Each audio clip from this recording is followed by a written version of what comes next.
Hey everybody, Norm over here, and I've got my buddy Warren Huart over here, and he's got a show called Produce Like a Pro. That's his YouTube channel, and it basically, you guys are showing people how to produce records and all of it really. This as well, you know, it's the business of making and recording music. So we talk to not only producers, engineers, and mixers, but guitar players. And right. And you were telling me about Jack Douglas, who's a friend of yours, one of the great producers. One of the great producers, and which is one of the great guys in the industry. You know. I've learned more from him through osmosis than anybody, because you know he knows how to be in a room with 5 guys, 5 girls, make everybody feel as important as each other, which is really a great thing when it comes to production. Democracy. Can you believe that? Yeah. So, and like some of the other producers that you've worked with, you know, that have come on the show. You know. Oh, it's been tons. I mean, producers, engineers, mixers, there's so many people I admire that I get to interview. It's interesting, I was talking to Larry Crane about this. He has that magazine called Tape Op, which is obviously well known to recording guys and girls. And I said to him, why did you start that? And he's like, I just wanted an excuse to meet all these incredibly talented people and pick their brains. And I think, you know, no matter how quote-unquote successful we get, you know, there's still other people we want to learn from and want to know from. So it's a wonderful opportunity. And it's nice that you actually are willing to share that, you know, too, to let some people, give them a shortcut. Now with the internet, there's so much stuff that back in my day, before the internet, you had to really go and scope it out and go to who knows where libraries and record stores out in the boonies to get certain stuff. Now you can get everything on the internet. So it's good that you're sharing with these people, give them some shortcuts on how to produce a good record.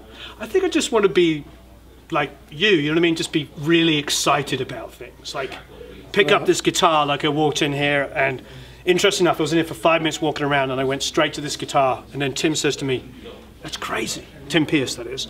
That's the guitar I always go to. The great Tim Pierce, we always... The very great Tim Pierce, who's over there. So, you know, and then some other stuff. I mean, obviously you've produced a lot of records. You know, The Fray, and you produced Aerosmith. I engineered with Jack producing, but yes, that was 9 months of work with them. It was... And you do a lot of mixing too. A lot of mixing, just mixed Rick Springfield's album, who's insanely talented, who Tim, of course, has played with for years. Well, I always thought, I've known Rick for quite a while, and I always thought Jesse's Girl was right up there with The Knack. You know, I mean, you know, one of the greatest rock tunes of all time. Now, Rick's got a lot of tunes, but that one particular tune really stands out.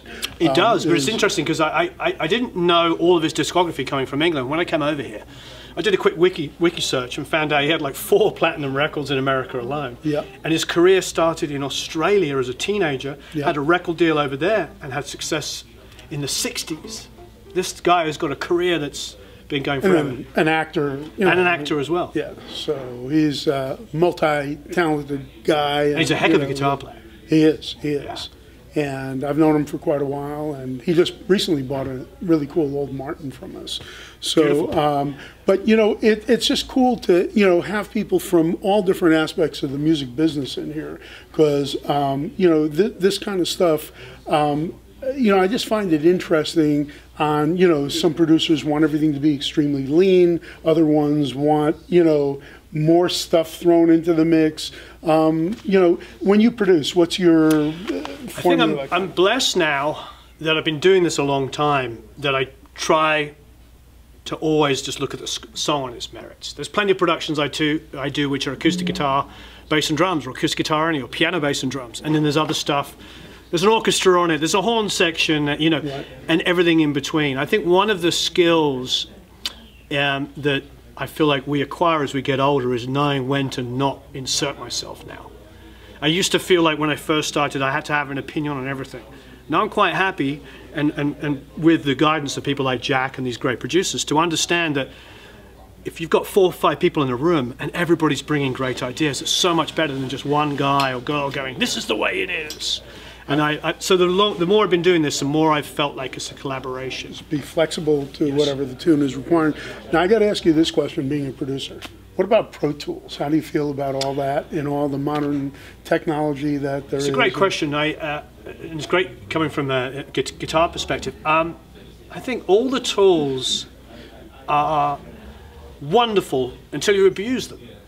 And the reason why I think is because I think, you know, when I first started making records on tape, we didn't have, you know, any way of tuning the vocal, so we'd slow the tape down to the note that the singer could hit. They sung the note and then we sped it back up again. We had early samplers when I was a kid that you would sample in the vocal and then use a pitch wheel and bounce it back into the tape. The point is we've always done things to make it better. The thing was, is there was a massive barrier before that made it difficult to fix everything, which meant you had to spend more time on performance. And I think the problem for us now, and we all face it, is that things are so much easier to fix. Instead of spending the extra 5 minutes getting the great vocal performance from you, I'm like, oh no, I'll just tune it. Ah. And I feel like that we're sometimes selling not only the music short, we're selling the artist short, because I feel like the artist wants that, wants to have that experience of improving their craft. So that to me is a big one, and we talk about a lot on my channel, is like, yes, when push comes to shove and you have to fix that one note and the singer's not in the room and you can't do anything about it, great. But if you're in the room working with them and you've got a good ear and you can hear there's a mistake or a pitch issue, just fix it with them, because then they're going to improve, the music's going to improve, and it's a win-win. Right. And also tempos.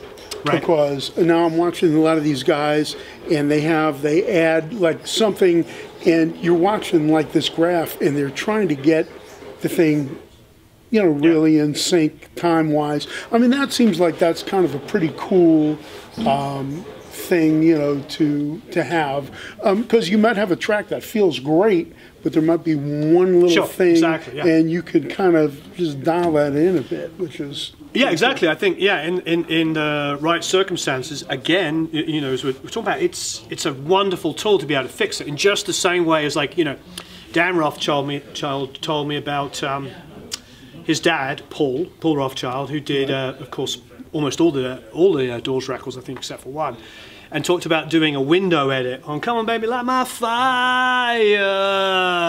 Yeah. That wasn't sung over the.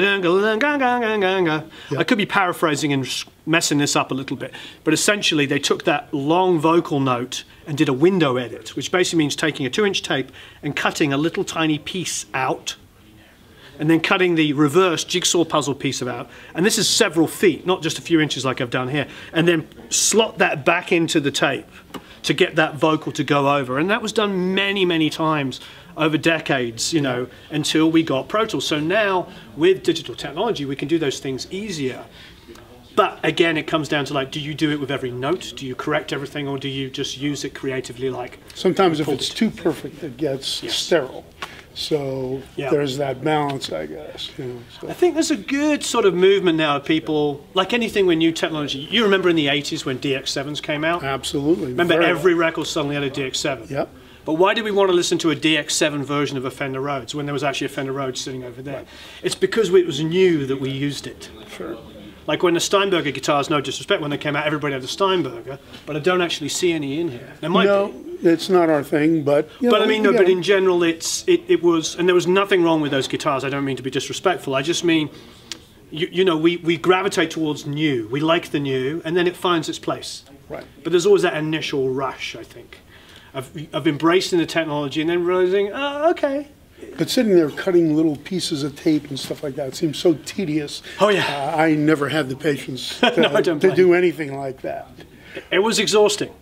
But if you want to see more and learn more about producing records, go to your YouTube channel. Thank you, I appreciate it. Produce Like a Pro, and Warren really knows his stuff, and hopefully you'll get some learning out of it.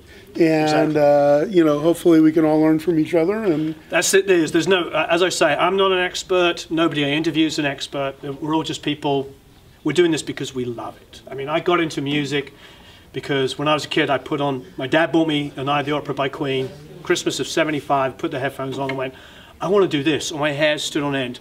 And like any junkie, I just want that moment. Every single day, I want to feel that same way I did when I heard that music. And that's what I spend my whole life trying to recreate, that moment. Well, when you say you're not a pro, you are a pro because Aerosmith doesn't call the amateurs in when they want to do their stuff. So I have to give you a nod to that. So modest. That's very kind of you. There you go. So anyhow, well, thank you for showing Produce this Like a around. Pro. Warren Hewitt, thank you, buddy. Thank you, Norman. Really All appreciate right, and I appreciate you having me on your YouTube, and likewise right here, and it's all happening right here at Norm's Rare Guitars and at Produce Like a Pro. You can Thanks, find it on your computer. Thank you very much.